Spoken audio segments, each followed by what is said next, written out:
the gospel of the kingdom and cured every disease among the people.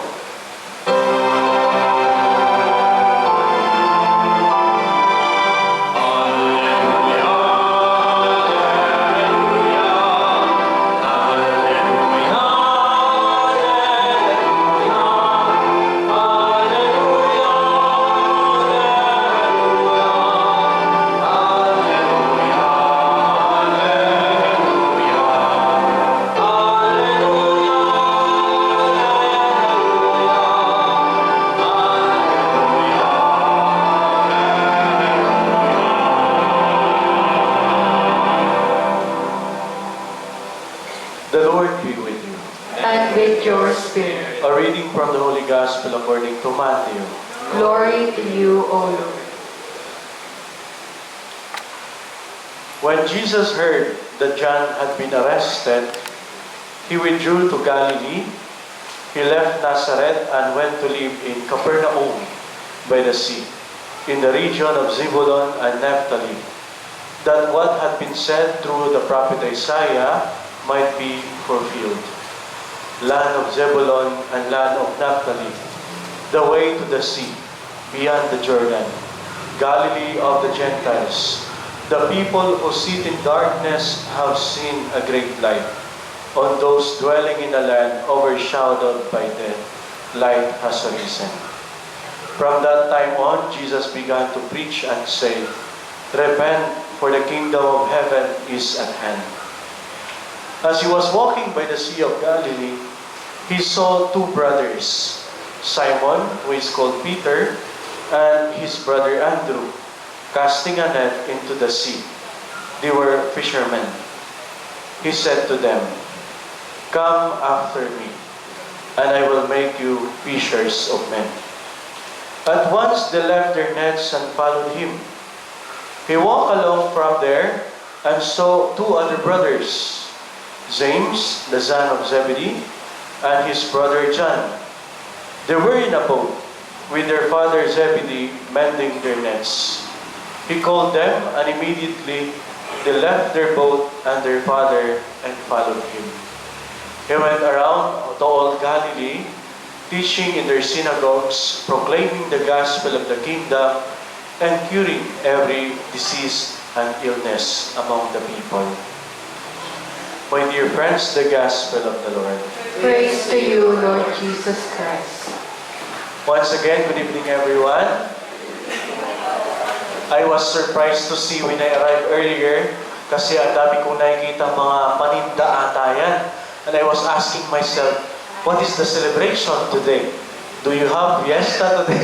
Because I prepared special my homily for this particular gospel. Maybe you have something different. Ano pong meron? Feeding program? May sa likod, oh. Sa atin ba yan? O after ng misa, pwede kayong kumain doon, no? My dear friends, today we celebrate the National Bible Sunday or Sunday of the Word of God. I was thinking maybe some of you have brought a Bible. Meron po ba? O baka hindi nyo alam na Bible Sunday ngayon. No? Because the Word of God or the Bible, the Scripture that we have, sino po may Biblia sa bahay? Taas pong kamay. Pero hindi Catholic. Magiging protestante talaga kayo. No? Dapat alam nyo kung ano yung Katoliko at hindi Katoliko. Sige, anong pinagkaiba ng Catholic at non-Catholic Bible? The Catholic Bible has how many books? 66. Ano daw? 70? Dalawang narinig ko, 73, 76. Ano ba talaga? 73. Anong tawag sa pito na yon? Dapat 66 lang eh. Pero merong pito na dagdag. Anong tawag doon? Deuterocanonical books o yung pangalawa. Kapag sa Protestante naman, 66 lang sila kasi wala silang Deuterocanonical books. Yung 66 yung tinatawag na proto-canonical books. Pangalawa ay deuterocanonical books. This is a very significant in our faith, the scripture. Do you know why? Because it contains the word of Jesus that we have to take heed. Kailangan nating sundin. And in our Catholic faith, we have three foundations, bases, as foundations of our faith. The first one is we have the magisterium, the teachings of the church. We have to believe, especially the dogma. We believe in the Father, the Son, and the Holy Spirit. These teachings can strengthen our faith and can also help us to live out as Christians. Pangalawa, sacred tradition. Alam niyo ba ang sacred tradition? Yung ginagawa natin ngayon, na nagmimisa tayo, this is not now. It started from the very beginning where the disciples of Jesus were gathered in one particular room, and what did they do? They have the breaking of the bread. Kasi hindi naman po talaga misa ang tawag noong una. Ang tawag noong una sa kanilang pagtitipon ay tinatawag na breaking of the bread. Kaya nga mamaya, the priest will break the bread as a remembrance kung ano yung ginawa ng mga apostol, especially the remembrance when Jesus broke the bread during the Last Supper. Kaya nga sinabi ni Jesus na, do this in remembrance of me. That's why it's very significant for us, the sacred tradition. This is not just an invention. This is actually following the footsteps of Christ also, the actions of the apostles during those times na ginagawa natin ngayon. I remember one particular pastor, he said, parang hindi ko na magagamit itong homily na to. He said, Chris, why is it that you as Catholics, you always drink the wine and eating the bread? And I said, this is not just a wine, this is not just a bread, because it was actually a commemoration, and we are going back to the Last Supper where Jesus blessed the bread and wine, and He said, this is my body, this is my blood, and we are taking. This is a sacred tradition. And lastly, the basis of our the foundation of our faith is no other than the Scripture. And especially during those times also, when the apostles gathered in the inner room, it was not just breaking of the bread. Before they break the bread, they also have the reading of the Scripture. Kaya yung ginagawa natin ngayon, it was actually the same as what they did 2,000 years ago. Gaano kahalaga ang Biblia? Gaano kahalaga ang ating tradisyon? Gaano kahalaga ang turo ng simbahan sa atin? Now we celebrate the National Bible Sunday. It reminds us again. No? Anong sabi ni Saint Jerome? Siya yung nag-translate ng Bible from Greek to Latin. Yun yung ginagamit natin. Anong sabi niya? Ignorance of the Scripture is ignorance of Christ.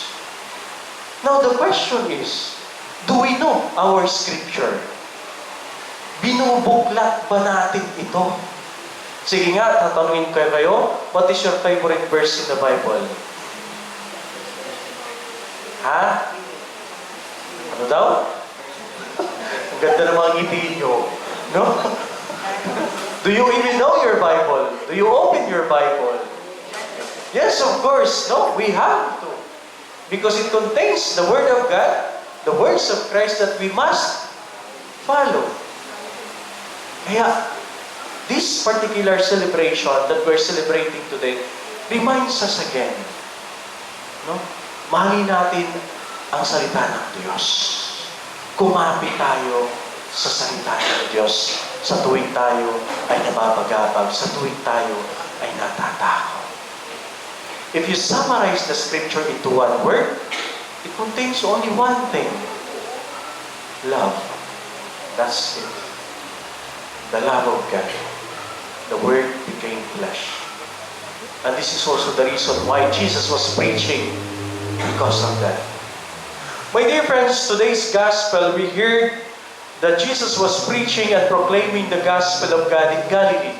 As mentioned earlier, this happened after when John the Baptist had been arrested So as you can see, 2 weeks ago, Jesus was baptized by John the Baptist, and after the baptism, Jesus was preaching and healing. That was his ministry.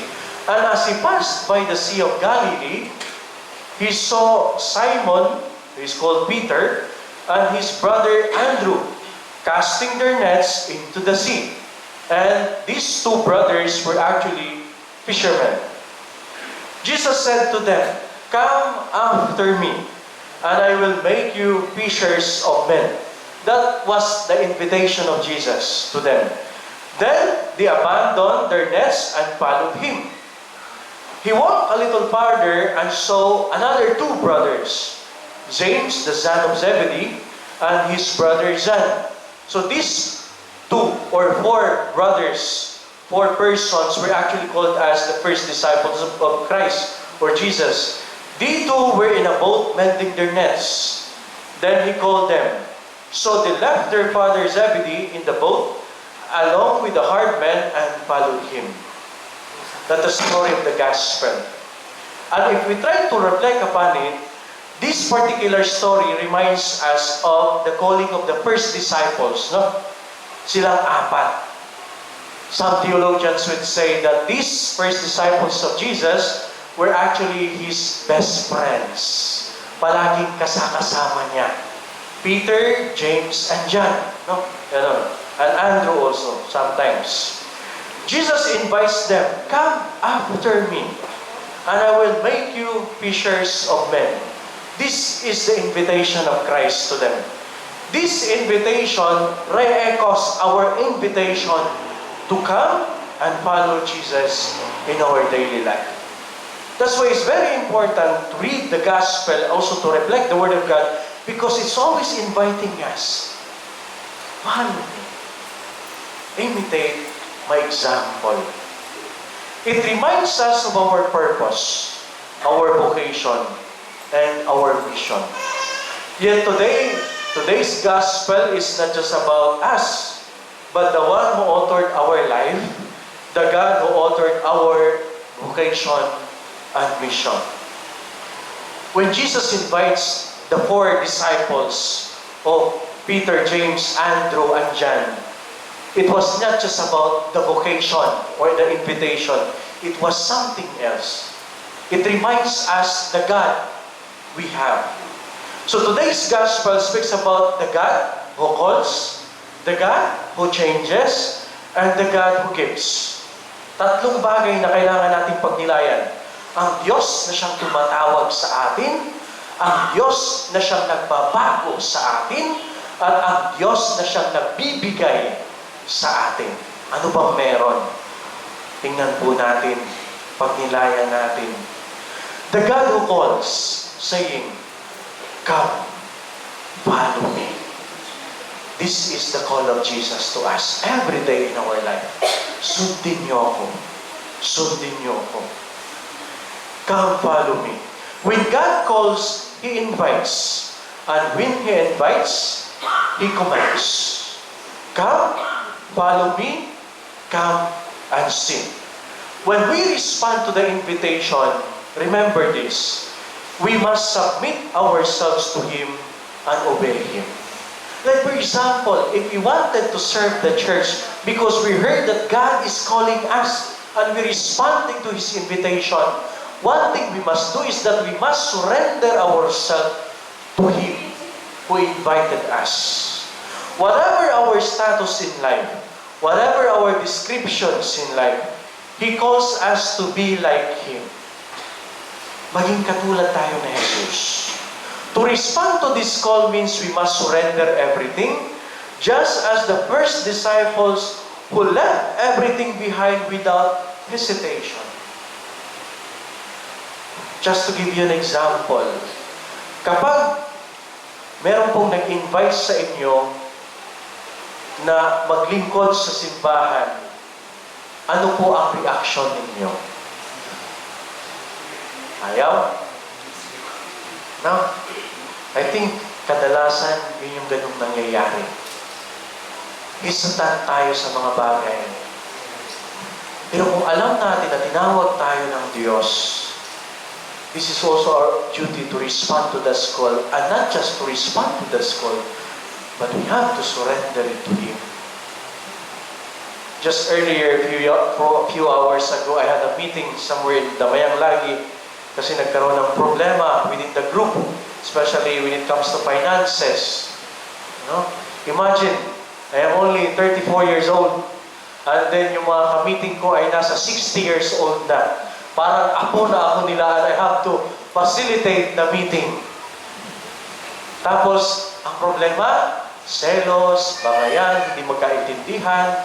Sabi ko, Diyos ko, patandaan nyo na.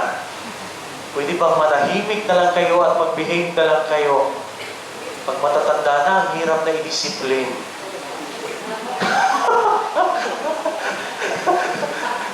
Pero, buti na lang, nandun pa rin yung respeto nila kay Father. Kasi sabi na, Father, you have to facilitate the meeting because when we facilitate, nobody will listen to us. That's why, no? We have to respond to that call. To follow Jesus means allowing Him to be the master of our life, to be the author of our life, to surrender to His leadership. Minsan po ba natanong nyo at nasabi nyo sa sarili nyo, Lord, pwede bang kayo na ang bahala? No? Kayo na ang bahala sa akin. I know I can make it with your help. Guide me. Be the captain of my life. Because I surrender everything to you. I surrender everything. At malaki ang pagbabago kapag ipinapasa Diyos mo ang lahat. Lalong-lalo na ang buhay mo. To follow Jesus means to keep His commandments. The commandment of love. By answering His call and following His commandments, we receive His gift of salvation. That was the first invitation of Jesus. Come, follow me. It reminds us of a God who calls. Ang Diyos ay palaging tumatawag sa atin. Palaging tumatawag sa atin. Araw-araw. Come, follow me. The God who calls. Pangalawa po, the gospel today reminds us the God who changes, or who changed, saying, I will make you. It was not just come, follow me, but He also said, come, follow me, I will make you. Ito yung pangalawang sinabi ni Jesus. God has not chosen us to stay in the same way or the way we are, but He chose us to change our ways, to change our perception in life. Maganda sigurong tanungin para sa atin, no? Sa pagsunod natin kay Kristo, may nagbago ba sa buhay natin? Meron? Ay, gusto ko yan, ang tahimik nyo, napaisip kayo, no? Ano ba yung pagbabago sa sarili ko? No? Come, follow me. Yes, we responded to the call. I will follow you. But it's not only that. It did not end there. I will make you. God have to mold us. Have to change our ways. And we allow Him. We have to allow Him to change us. Kasi kung walang pagbabago, useless yung pagsunod natin kay Kristo. Useless yung mga devotion natin. Useless yung mga pinapractice natin if we ourselves do not change from within. Useless. Allow God to change us. As He changed the disciples, He knew from the very beginning, I will make you something greater than what we expected. And they were open. God chooses us to change, to be an agent of change. Hindi lang magbabago tayo, kundi tayo magiging pagbabago rin para sa iba. Hindi pa yung tayo yung maging dahilan, kundi nagkawatak-watak na yung pamilya natin. No? God chooses us because He sees potential in us, the potential to be transformed and to transform. Just like the apostles, He saw their potential to be transformed and to transform. He chooses us to be His witnesses. Ganon din tayo. No? Maging saksi naman tayo kay ni Jesus. He chooses us to be part of His ministry. A few weeks ago, we celebrated the baptism of Christ, which reminds us also of our participation of His ministry, the threefold ministry of Christ. When we receive the baptism to be kingly, priestly, and prophetic. That's our ministry. He chooses us to be part of His ministry, and God is willing to mend us if we allow Him to transform or transmute our brokenness. And God is willing to help us if we allow Him to enter our lives. Remember this. A disciple is not just the one who decided to follow, but is also willing to grow and be transformed by Christ. Yun ang disipulo. Hindi lang pagsunod, kundi dapat mayroong din pagbabago. That is discipleship. Because if we only follow and follow and follow without transformation, anong tawag doon? Anong tawag? Blind obedience. No? Sunod-sunuran tayo. Sige, sunod-sunuran tayo. Akala natin okay lang lahat, pero wala namang nagbabago sa atin. Manhid tayo. Manhid. Christ can transform you, can change you if you allow Him to enter your life. The first disciples in the gospel did the same. They accepted Jesus and allowed Him to be their teacher and friend who can teach them. So be open. If you want God to change your life, first, be open. Not just follow Him, but be humble and be open. Just like the disciples. Just like the disciples. So, it reminds us the God who calls and the God who changes. Now, the third one. The gospel today reminds us the God who gives. Ang Diyos na siyang nagbibigay. Anong binibigay niya? Who gives our purpose and mission, saying, fishers of men, come after me. I will make you fishers of men. Christ gave His disciples a purpose and mission to make disciples and to baptize in His name. And just as the first disciples, Christ recognized our skills and redirected them to a higher cause so that we can serve others. Ano po ba ibig sabihin ko? Ibig sabihin po nun, anuman ang estado natin sa buhay, gagamitin ito ng Diyos para maging instrumento tayo ng Kanyang kaligtasan, gaya ng mga apostol. My dear friends, hindi na natin kailangan pa maging pari at maging madre para sa pagpapalaganap ng balita. Just like the apostles, they were true to themselves. They used their skills to catch men because they were fishermen. Now we ask ourselves, ano bang meron sa atin ngayon na pwede natin gamitin para sa pagpapalaganap ng mabuting balita? Anong meron? Your profession that you have. You can also preach in the offices. You can preach at home. You as a father and as a mother. Yun yung status natin at tinawag tayo ng Diyos para magbahagi. He gives us a purpose. He gives us a mission. Our capacity skills will serve as a channel to serve others and to transform others. Whatever we have, whatever we are good at. I was also thinking about myself. You know, when I entered the seminary, before I entered the seminary, I was a surfer. No? Alam niyo naman, si Father Chris ay galing Siargao, from Siargao, and I was a professional surfer. And this is really a challenge also for me. With the profession and skills that I have, how can I bring Christ to my community, especially to the surfers? Just like you as well. No?